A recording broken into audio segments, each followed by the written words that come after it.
Finally, one of them turned to me. Evan, we'll need to discuss this privately. I nodded. Of course. As Richard was led away, Melissa trailed behind him, pale and broken. Neither dared meet my eyes. That night, I sat alone in my apartment, staring at the city lights. My career wasn't saved yet, but the power dynamic had shifted. The truth was out, and for the first time, I realized I had played their game and won. But winning that battle didn't mean I'd won the war. What Richard and Melissa did left scars deeper than I expected, and the company wasn't about to let the scandal quietly disappear. The meeting room was silent. You could hear the hum of the AC, the faint clicking of the wall clock, and my own heart pounding like a drum. Richard sat stiffly in his tailored suit, his face drained of color. Melissa shifted uncomfortably, crossing and uncrossing her legs, avoiding everyone's eyes. Across the table, our biggest potential client, a sharp-eyed investor named Daniel Grant, flipped through the folder I had given him.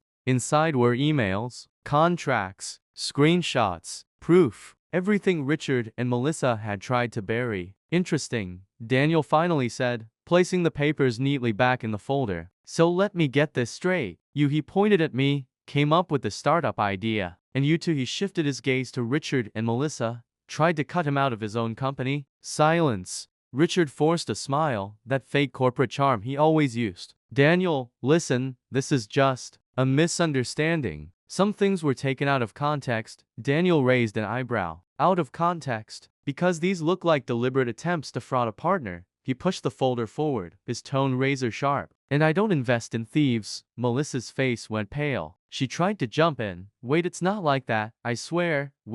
Enough, Daniel snapped. That single word cut the air like a blade. Watching Richard's mask crumble was surreal. For years, I saw him as my mentor, my friend, the guy who once told me, we'll make it together. Now, he looked like a cornered animal. Do you realize what you've done? He hissed at me. You just burned every bridge you'll ever need. No one's going to trust you after this circus. I leaned back in my chair, calm in a way I hadn't been in months. At least I'm not the one who built my empire on lies. Melissa stood up suddenly, her voice shaking. I didn't want this. Okay. It was Richard's idea. He said we'd just freeze you out quietly, that you'd never notice. I stared at her. This was the same woman who smiled in my face, laughed at my jokes, asked me to trust her. Now she was trying to crawl out of the mess she helped create. Richard glared at her. Shut up. But it was too late. The room was poisoned with their betrayal.